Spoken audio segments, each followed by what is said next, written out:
Valhalla stood as one of the three greatest hunter institutions in the world. Each year, countless warriors tried to earn a place there, hoping to carry the weight of its prestigious name. Only 1 in 500 managed to pass the entrance trials, and among those, barely 150 graduated. The competition was about to begin. Two boys clashed in a heated fight in one corner. Behind closed doors, the others continued to spar. From a higher vantage point, a gray-haired man observed calmly. He was the senior combat instructor, Li Sangqiao. This year's candidates impressed him greatly. Suddenly, the director, Yu Menjun, descended onto the field. A proud descendant of the Yu family, he exchanged words with Sangqiao, who remarked that it was common to see high-ranking applicants, and teased that the director must have come to watch his niece's trial. Yu Menjun replied that his family held great hopes for Soyan. The mention of her name made Sangqiao pause. She belonged to one of the 5 most powerful families in Korea. Normally, children learn to sense mana around the age of 10, then by 13 could channel it into weapons. By 16, anyone dueling against a Yushin family member was sure to lose.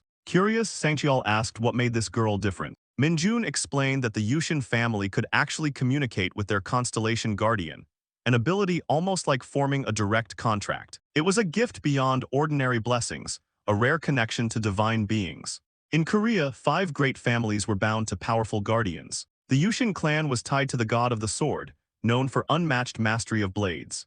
The Jangsan family followed the divine spirit, a being of wisdom and protection. The Choijin family was guided by the martial arts deity, symbol of strength and discipline. The Osun family revered the god of flame, wielder of destructive fire. The Dajun family was connected to the divine archer, famed for deadly precision and skill. Hunters from these clans carried blessings far stronger than others. Yet true communication with the guardian elevated one to genius. Sangqiao admitted they were witnessing extraordinary talent. Jun asked if his niece's duel had begun, but was told it would start in half a minute. Down in the arena, reporters and guild scouts filled the stands, waiting. At Jun's playful request, Soyan's image appeared on the large screen. She was the eldest daughter of the Yushin family. Across from her stood Kim Ju-hyuk, a 17-year-old who looked carefree and unremarkable. The instructor sensed no unusual energy from him, unlike his opponent who brimmed with talent. The countdown begins. Soyeon's eyes burned with focus. The boy remained calm, even until the very last second. At the signal, she rushed forward, her massive sword gleaming. Her strikes showed both firm technique and perfect mana control. But as her blade cut through the air, Kim Ju-hyuk only smiled faintly, sidestepping with ease. Gasps erupted as the girl fell, defeated. Observers whispered in shock, how could a scion of the Yushin family lose so easily? Ju-hyuk himself seemed puzzled, wondering why she was so weak. Far away 3 centuries earlier, the Tower of Destruction loomed. There, the martial leader Kim Hyun-oh had once fought the King of Destruction, Brace. The battle nearly destroyed him, yet he emerged victorious. As the tower collapsed, he groaned in despair, realizing that the peace he had dreamed of would never come. Bleeding and alone, he bid farewell to the world. But fate intervened.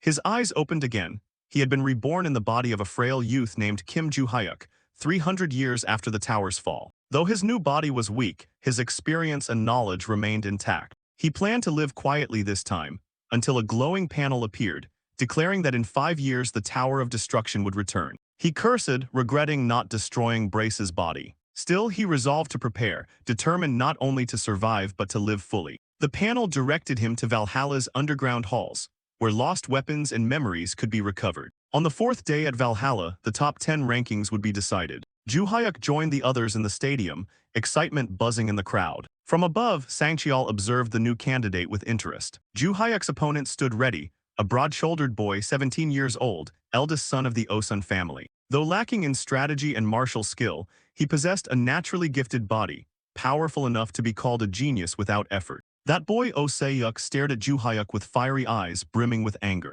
He relied solely on his immense strength, believing it enough to crush anyone. Ju-hyuk responded with mockery, which only enraged Se-yuk further. Confident in his physique, Se-yuk charged, throwing a heavy punch. Ju-hyuk knew his current body could not withstand close combat strength, yet he also knew something Se-yuk did not. With sharp martial technique and keen observation, he slipped aside, delivering a perfectly timed strike. His slap sent Se-yuk crashing to the ground, stunned and bleeding. The crowd erupted in disbelief. They could not comprehend how such a simple blow had defeated the Osun heir. Se-yuk's father Oh-chulshin, the king of fists, watched in grim silence.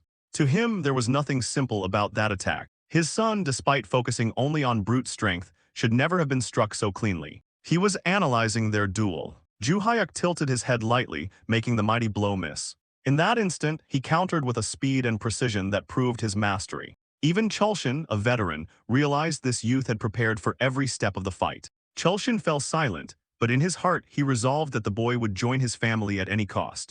Others too began to recognize Ju Hyuk's extraordinary value. The stadium lights flared as the next match was announced. It was the final ranked duel.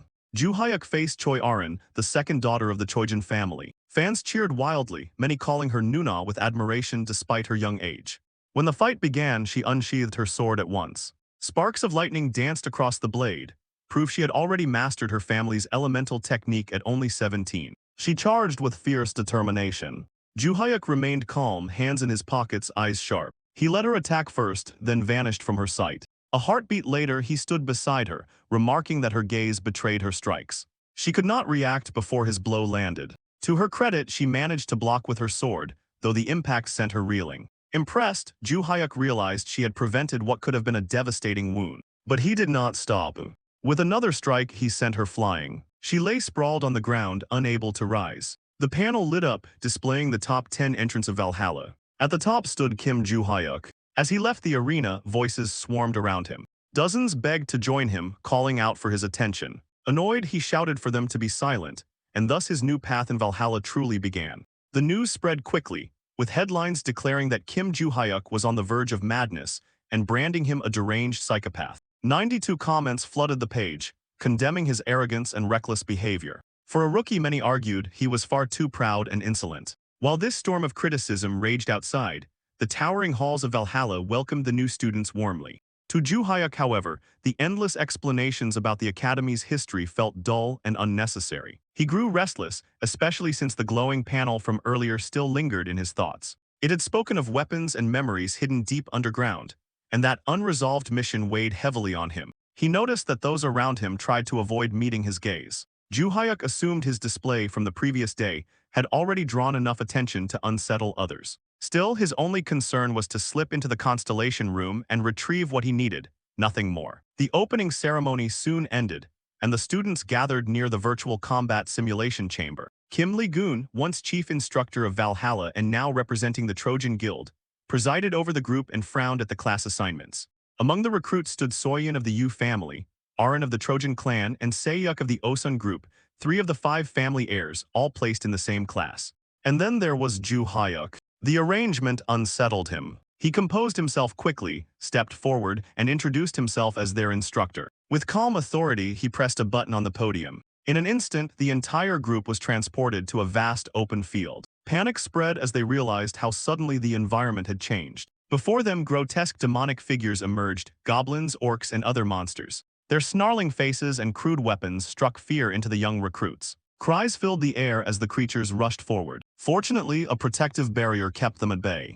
Lee-gun, gripping the hilt of his sword, confirmed that the safety measures were working as intended. He then called Ju Hyuk forward. With narrowed eyes, the instructor asked whether he could defeat all the monsters on his own. Ju Hyuk remained silent, calculating. The instructor, convinced the boy was bluffing, pressed him to admit defeat so the lesson could continue. Yet Ju Hyuk only smirked, which infuriated the man. Believing the boy arrogant beyond measure, Lee-gun challenged him outright. Ju Hyuk then calmly insisted that no one should attempt such a trial without a reward. Amused by this reasoning, the instructor agreed and asked what he wanted. The youth replied that if he succeeded, the instructor must grant any wish within his power. After brief hesitation, the deal was struck. Ju Hyuk requested a weapon, for he would not fight bare-handed. Lee-gun drew his sword, though it was no more than a plain and nearly useless blade, and handed it over. The boy's eyes gleamed as he strapped it across his back, ready for the trial ahead. All around, the other recruits leaned forward, curious and nervous, as Ju Hyuk gripped the sword firmly. Without fear, he charged into the swarm, cutting down the monsters one by one with fierce precision. The battle raged with unrelenting fury. Ju Hyuk moved swiftly, his strikes sharp and decisive. When one creature tried to ambush him from behind, he turned with flawless timing, blocking the blow without hesitation. It had been 3 centuries since his last fight, yet the sword still felt natural in his hands. Back then, during the age of endless monsters, humans had forged every type of weapon imaginable to survive. Yet for him, nothing ever compared to the sword. Its weight, its balance, its rhythm, all of it returned to him effortlessly. He soon noticed a pattern. The monsters attacked with clumsy repetition, their movements too predictable. This was no real battlefield, but a carefully programmed simulation. Even so, his mastery shone through. Inside the capsule, his classmates watched in awe. Lagoon grew uneasy. The sword he had lent was worthless, devoid of enchantments or special properties, yet Juhayuk carved through the horde as if the blade itself devoured the enemy. The instructor could hardly believe his eyes. Soyun, standing silently behind the barrier, stared in quiet amazement. She said nothing, but her wide eyes betrayed her astonishment. Juhayuk finished the fight without breaking stride. When the last monster fell, he demanded his reward. He wanted access to the Constellation room. The instructor clenched his jaw in frustration, but could not deny the bargain. The sun dipped behind the academy's towers. He dismissed the exhausted students and advised them to rest. Later, Juhayuk slouched in his chair, uninterested in lessons that dragged too long. He gathered what little seemed useful, details about constellations. In his past life, such beings had never been spoken of. Here, the word described powerful humans who, after achieving great renown, ascended to the level of deities, often tied to hunters. Valhalla, third largest academy in the world, was filled with relics from those starborn powers. Swordsmanship and monster slaying felt like distractions. What mattered was strengthening his fragile body through martial training. With this thought, he left the classroom, only to notice a pale-haired girl approaching quietly from behind. Elsewhere in the professor's office, conversation turned to the events of the day. A colleague remarked that Ligun had endured a difficult trial. The man admitted it was more humiliating than painful, confessing that he wondered whether Juhayuk was truly just a student. News had already spread that he had defeated 120 monsters in the simulation despite never encountering any in reality. Lee Sangchial, the senior instructor, confirmed the story. Though Juhayuk looked ordinary, his past hinted at something more. Ligun added that the boy was an orphan from a small shelter in a dangerous district. Sangchial had verified it himself. Such a child would never dare risk exposure by faking his way into Valhalla. The senior instructor asked if the boy had requested entry to the Constellation room. Ligun confirmed it, and Sangchial promised access to the first underground floor as directed by the academy's leadership. The instructor was grateful, though he confessed his unease.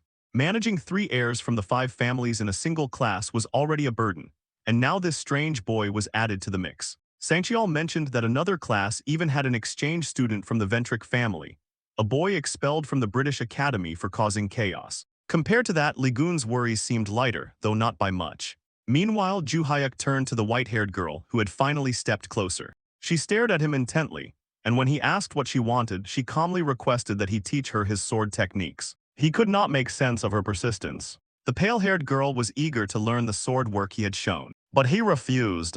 When she questioned him, he explained that he simply did not want to teach. With nothing more to say, he turned to Lev. She met his eyes and pleaded again. He repeated that he had no intention of instructing her, told her to stop following him, and walked away. She remained where she was, looking quietly disappointed. The next day in Valhalla's towering halls, he sat in his classroom, thoughtful and still. Studying his hands, he realized his body was stronger than he had assumed.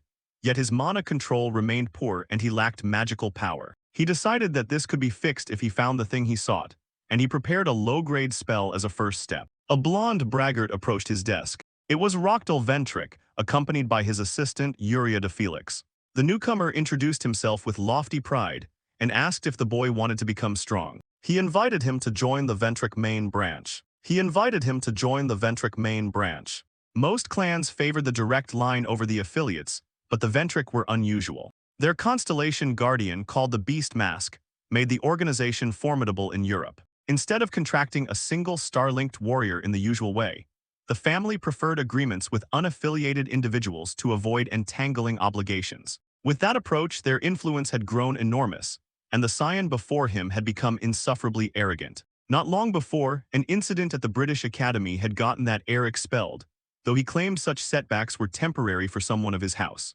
Now, sensing opportunity, he tried to recruit the center of yesterday's attention, promising a path to the family's constellation if the offer were accepted. The boy declined without ceremony. The suitor froze, unsure how to respond. His assistant stared in disbelief. Anger followed. The orphan, however, understood that the approach had been more performance than genuine interest. The spurned heir spat an insult. An authority arrived and ordered everyone back to their seats, addressing the troublemaker by his full name. It was the senior instructor, Lee Sangchial, who reminded them all that Valhalla had rules and this was not a private academy. Grinding his teeth, the foreign student withdrew with his attendant, muttering that they would meet again. The red-eyed listener watched in silence. When classes ended, he reflected that nothing useful about the Constellation Hall had surfaced, and he had merely wasted time on a fool that morning. Scouts, students, and instructors still circled like hawks, eager to recruit him despite his disdain for their offers. Then the persistent girl appeared again and repeated her request to learn fencing, which told him that yesterday's rejection had not discouraged her. Elsewhere in the highest dormitory hall, a tantrum shook crystal and brass. The arrogant heir raged, smashing chandeliers and cursing the orphan who had embarrassed him. He ordered Yuria to contact Desira to handle a certain person, and to summon a second year from the Rise family. She obeyed at once. The fury did not subside. The young lord called his assistant again, dragged her by the hair and demanded a response. He mocked her lineage and threatened to discard her from the group, forcing a frightened plea. He hurled her to the floor and repeated his orders. Called Desira and notified the second year of the Rise family that he wanted a meeting. The trembling blonde agreed.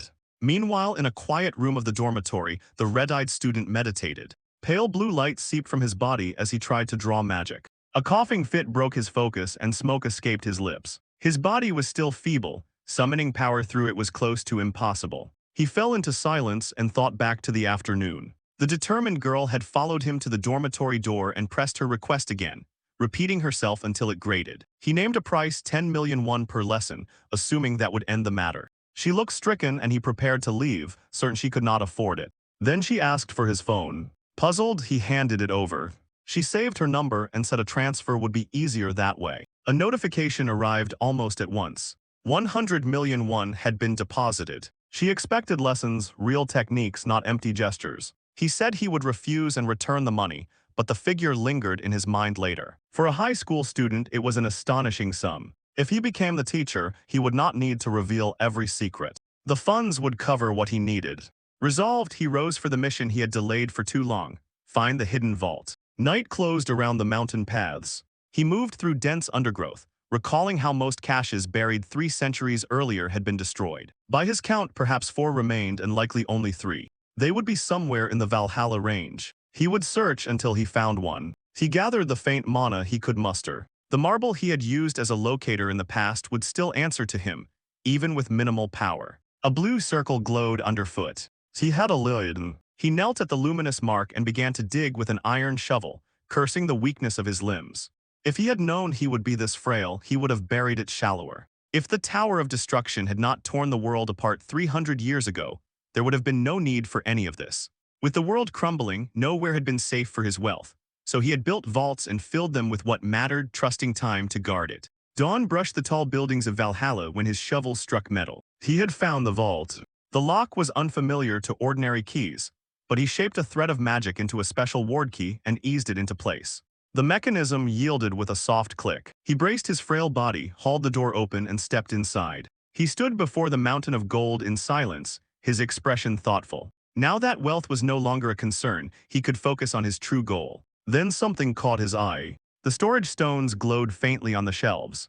Long ago, he had imbued them with his own magic to preserve the vaults, and now the time to use them had finally arrived. He picked one up and it pulsed with a brilliant blue light. That was exactly what he expected. Storage stones overflowed with energy when activated. Satisfied, he stopped the extraction and decided to first secure the lighter treasures, such as jewels, before transporting the heavier gold bars. The following day, sunlight poured over Valhalla's great halls. He sat slumped in his chair once again like a lifeless husk. He mocked himself inwardly, thinking he must be cursed to even consider building more vaults when his muscles still ached from a little digging. Then the persistent girl appeared before him yet again, asking him to teach her swordsmanship. It was clear she had no intention of giving up. He studied her and asked why she insisted on learning from him when she belonged to a clan renowned for its blades. She explained that even within her family, she had never seen anyone handle a sword the way he did. He did not press about her father, head of the Trojan clan, though surely his skill with a sword far surpassed his own.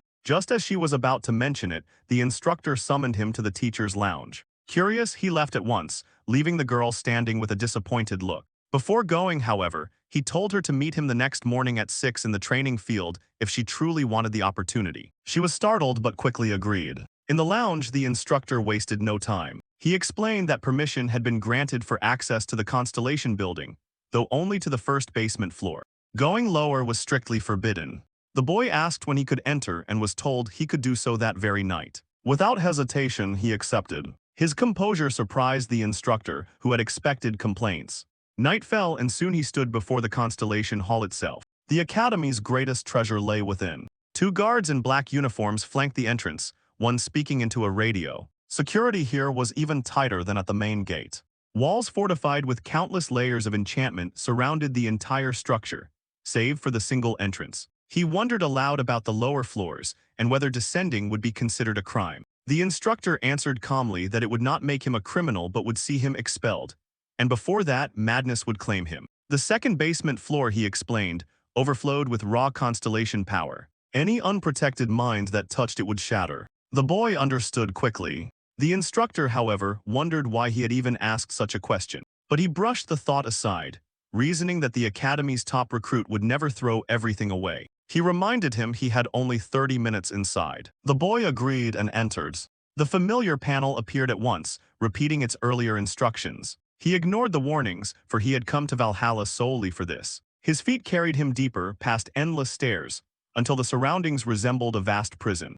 Confused, he wondered if the first basement floor was truly all that important. The panel lit up again, declaring that requirements had been met. He was being transported elsewhere. His body dissolved into light. When his vision cleared, someone stood before him. It was Brace, the enemy he had once defeated. Shock coursed through him, but before the figure could speak more than a few words, his fist crashed into that cursed face. Brace tried to calm him, asking for conversation. But the only answer he received was another punch.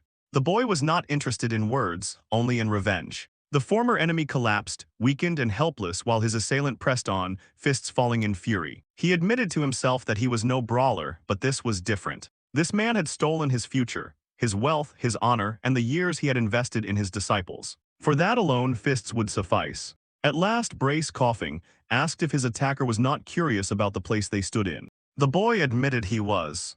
Nothing about it seemed unusual, and he wanted answers. Brace explained that it was an imaginary space within a relic, not the real world. His own body had perished 300 years earlier, and his existence had endured only through the relic's power. The revelation left his opponent stunned. Then Brace gave a sly smile and claimed he had become a constellation. Rage burned hotter and another strike smashed into his face. Outside, time moved differently. At the entrance, the instructor waited, unaware of what was unfolding within. Soon the boy reappeared, being searched by guards. When asked if he had done anything suspicious, he replied calmly that he had only looked around and had not gone deeper, not wishing to lose his head. The instructor dismissed him with instructions to go back to his dormitory, and he obeyed. On the way back, he brooded over the reunions. Brace's rise to Constellation meant nothing to him.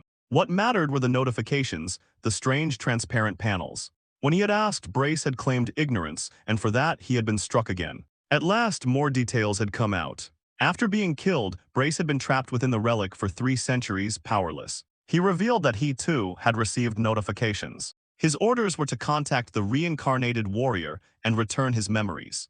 That confession raised new suspicions. Why had he become master of the Tower of Destruction? The boy listened, troubled. Brace admitted that fragments of his memory were missing, and perhaps they would only return all at once. He asked in turn what the others' messages said. The reincarnated one answered that they commanded him to recover a weapon and memories, though part of the message was obscured by strange symbols. He insisted he remembered the tower clearly and had lost nothing. Brace suggested that perhaps not everything had returned yet, and the rest would come in time. The boy pressed him about the weapons. Brace explained that this imaginary space was tied to the 4 village swords, sacred relics of immense power. He had become a constellation because he had wielded one. Rage flared again at the thought, and his enemy was branded accursed being once more. Back in the present, he gripped a blue magic sword and pondered how one of his village's blades had turned into a relic and birthed a constellation. Confusion clouded him, but the panel's new mission made it clear. The weapon was essential. Suddenly, a group of upperclassmen appeared, demanding his identification. At their head stood the eldest son of the Sunrise family, who boasted that seniors were away on a trip and freshmen needed to show respect. He sneered at the boy's silence and lack of courtesy. Another stepped forward, saying he wanted to test the newcomer and received permission. The challenger swaggered closer, ready to taunt. Before he could finish, a kick slammed into his chest, sending him sprawling. The red-eyed youth told the rest to stop wasting time with chatter and attack all at once if they dared. The short-haired braggart doubled over, groaning from the kick he had taken. The red-eyed youth sprang forward and drove another precise strike into the loudmouth's face. The body sailed backward, skidded across the ground, and stopped only when it slammed into a wall with a heavy thud. The blonde onlooker stared wide-eyed, deciding that this opponent had to be reckless or insane. A heartbeat earlier, the newcomer had been unarmed. Now a sword sat ready in his grip. He remarked almost to himself that the perfect hold felt wonderful, something he had not experienced in a long time. Then he ordered the rest to stop hesitating and come at him or be crushed. Hours earlier, Rochdale Ventric had given the blonde a simple task. He was to deal with a single, weak first year, and a reward favorable to the Sunrise family would follow at once. The target's name and class were provided, and the fixer was told that weapons were acceptable since any mess would be erased after. The blonde agreed without delay, slamming the door as he left. He considered first place in the entrance rankings meaningless. A novice could not compete with a second year. Within the academy, the gap between years was real. During the second semester, first years were required to enter the Constellation room to form a contract. Only then did they advance. Contractors could call upon star power, and in the blonde's mind the newcomer had no active guardian, which meant an easy victory. That was his belief until steel began to move. Back in the present, the sword flashed again and another senior dropped. One of them lunged with a small blood-red knife, muttering curses. But the rookie's blade arrived first and cut down the attack without mercy. A second assailant tried a coward strike from behind. His point stabbed only soil. The target had already slipped away and was now standing beside him, mocking his clumsy timing before carving a clean line across his face. The thug tumbled through the air and crashed headfirst into the ground. Shock rippled through the group.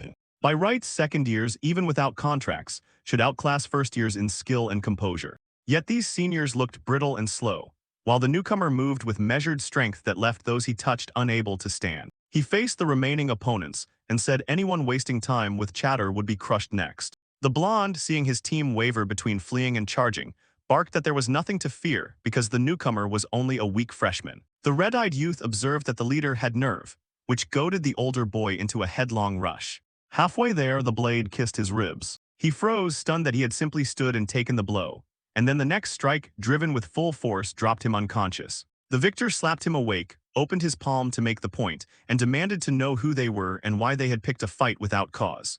A pale youth with earrings admitted that the plan had been to break the nose of the top-ranked rookie, and nothing more. The newcomer mocked their talk of loyalty, turned to leave, and was called back by the small, arrogant one who warned that exposure would mean the freshman's expulsion. The red-eyed fighter answered that he did not care.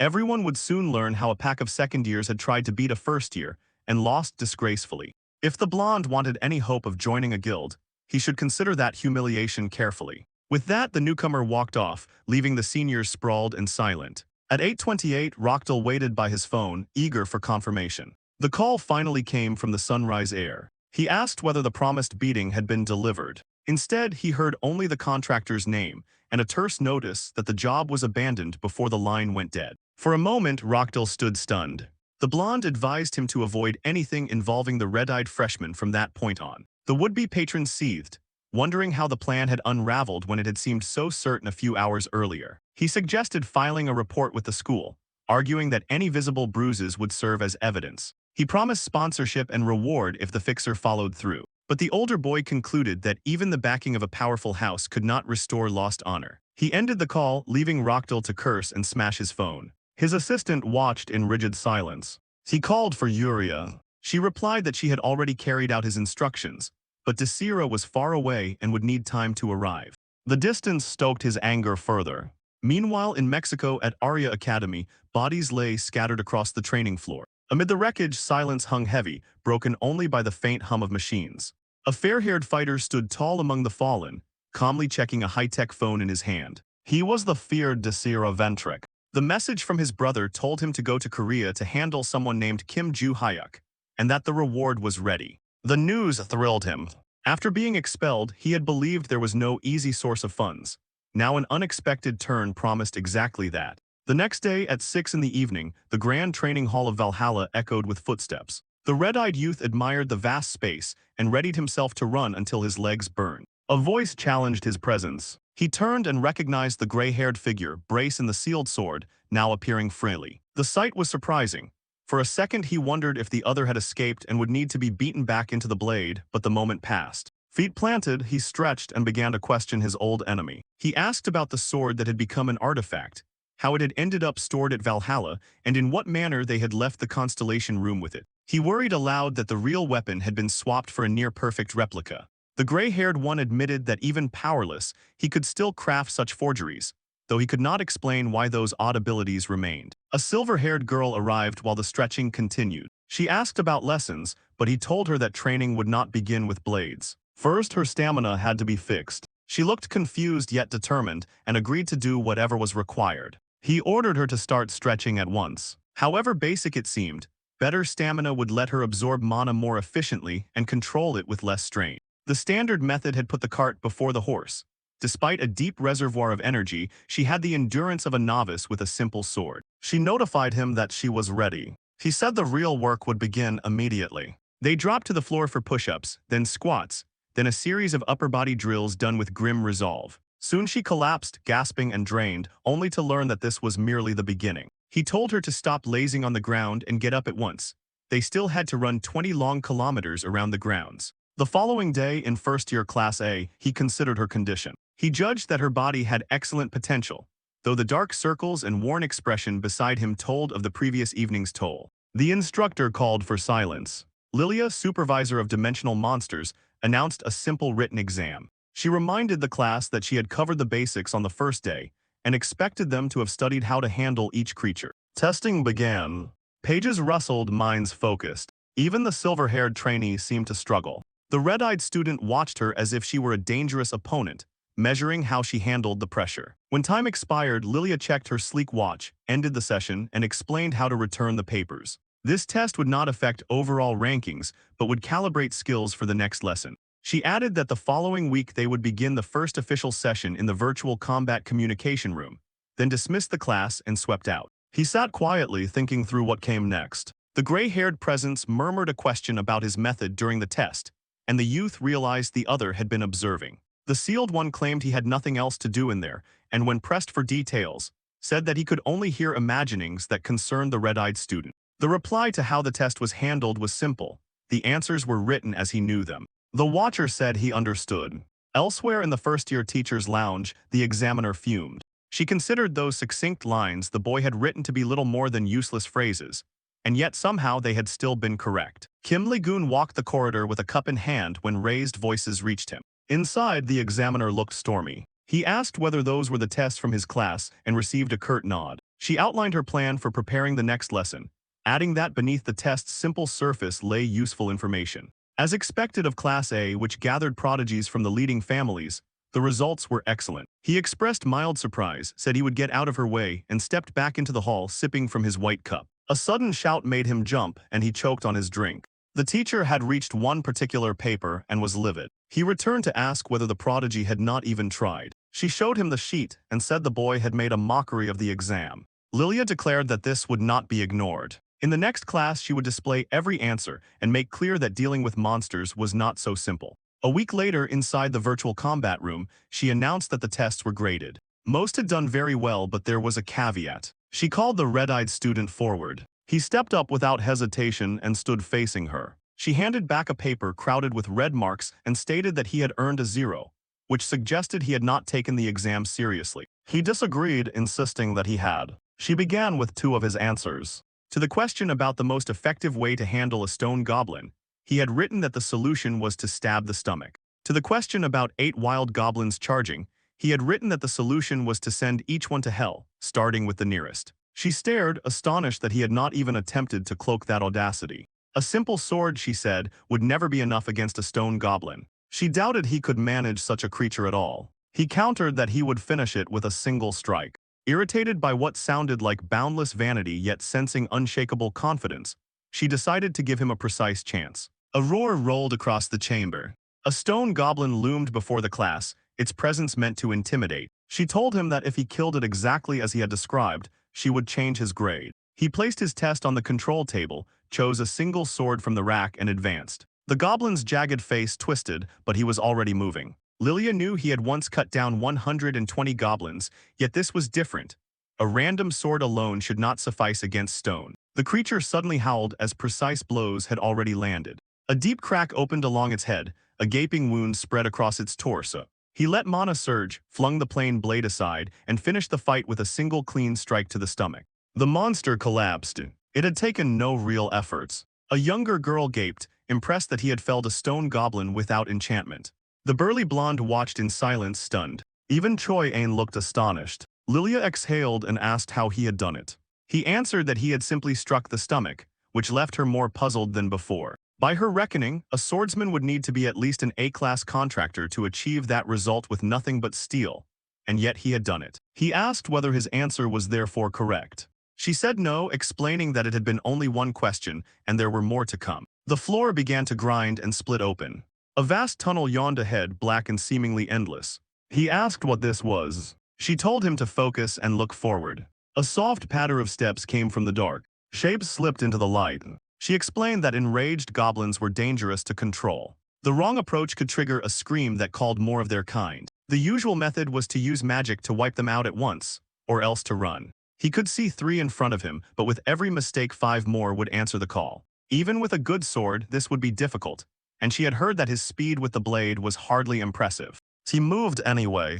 The first stroke cracked a forehead and sent the others into a fury. The green one stayed wary, teeth bared, but a second cut smashed into its twisted mouth and dropped it to its knees. The teacher watched, impressed despite herself, while he noted that this, too, matched his answer to the second question. Another day in Valhalla's training center, he and Choi Ain ran side by side. The treadmill counters flashed far above ordinary limits. She collapsed first, gasping on the floor. He regarded her in silence with the hint of a smile, then asked whether her clan never trained stamina, given how a simple drill had crushed her. She admitted she did not push herself that way. He asked how she meant to fight horrors with that approach. She answered that she would borrow power through her constellation. That fit his expectations. In these families, physical conditioning often took second place to magical reliance. Borrowed strength could mask many weaknesses, but the risks were severe. A labyrinth or dungeon might suppress magic, long battles could drain mana to nothing, and a capricious guardian could refuse to answer. After weighing all of this, he called her over and asked whether the stamina work felt worthwhile. She said yes, because he had promised to teach swordsmanship if she did it. The blunt honesty caught him off guard, for that had been precisely his bargain. She looked confused when he said so, then shrugged it off. They ended the session and prepared to head to class. When she asked why he was not leaving, he explained that he planned to do one more set. He then invited her to join him. A moment later, he thought better of it and dropped the idea. She waved goodbye and hurried out, leaving him alone beneath a heavy barbell. The gray-haired presence asked whether Choi Ain was really the girl's name. He confirmed it, and the watcher was impressed that she had endured the regimen without complaint. He explained that he had agreed to train her only because she had pestered him relentlessly and had never told her the truth about himself, though he suspected she already knew, and they both found it noteworthy that she had sensed his strength simply by watching, which was why he would share some skills. A metallic clatter drew his attention.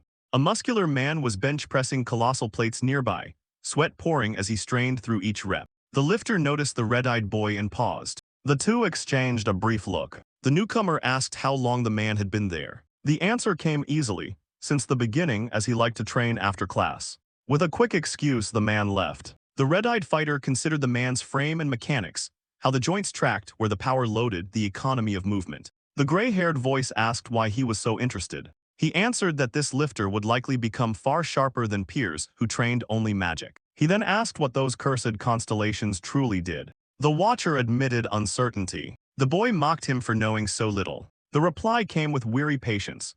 Even as a constellation, he had been sealed for 3 centuries, isolated from the rest. If the boy wanted answers, he should finish the new mission listed on the system panel. That thought settled over him as the translucent window flared to life. It warned of the center of the great Valhalla forest, home to Madaga Rona, and listed precautions. He remembered the lesson where that place had been introduced as the final survival site of the first semester. Were it not for this mission, he would have taken his recovered belongings and left, but now stealth would serve him better. The watcher asked what he was thinking, and he recalled the recent ambush, saying that if he had not acted as he had, his head would have been smashed like the watcher had once been. In any case, he could not depart until the mission was done, at which point the secrets of reincarnation would reveal themselves on their own. Across the sea in London, a somber mansion displayed old paintings along every wall. At a long table sat a man and a woman. The woman, Adelia Ventrick, vice head of the house, requested a report. The man stated that the labyrinth reading had been resolved. She commended the result and asked what else. He said he intended to recruit several capable fighters encountered along the way, including a survivor of the robber clan. The others were A-class contractors. She authorized the Ventric blessing for candidates who passed capability tests. He agreed to arrange them. She asked if that was all. He hesitated, then added news about Roctal Ventric. He had heard of a recent incident and reported that Desira had been summoned to South Korea. Rage tightened Adilia's face. Desira Ventric was the family's black sheep, the worst delinquent they had produced. By 19, he had already killed 5 people at the British Academy over a trivial dispute. At 20, he was cast out entirely. Adilia considered how he had hidden for years and was now headed to meet Roctal. She ordered constant surveillance on Roctal's activities, received firm acknowledgement, and added that the arrogant boy was to be warned. Any suspicious move would see him expelled from the house at once. The report concluded, the messenger withdrew, and she sat alone in the vast chamber. Silence settled while she pondered those fools who wielded power they had not earned. That sort of ability felt beyond the ordinary. Her chair bore a carved motto declaring that everything existed for a single person, and in the end all gifts were meant for her. Seeking confirmation of that belief, she lifted her eyes to the eerie painting of their guardian constellation on the wall. Back at Valhalla, a lesson turned to language. The professor discussed how the word malefactor had taken root in modern society to describe those who twisted constellation power for evil. Such criminals acted alone or in groups, and among the organizations, the most notorious was known as Wungod. While the lecture droned, the red-eyed student considered how training his body made him feel stronger, and how his control of mana, though far from prodigious, had improved since rebirth. Still, something was off. On that first day, even a single circulation had nearly broken him, as his mana had felt below average. His body was so weak that a little digging left him faint. Even a weak vessel should not have deteriorated so badly. Whatever had happened belonged to the past. There was no use brooding now. A fingertip tapped his desk.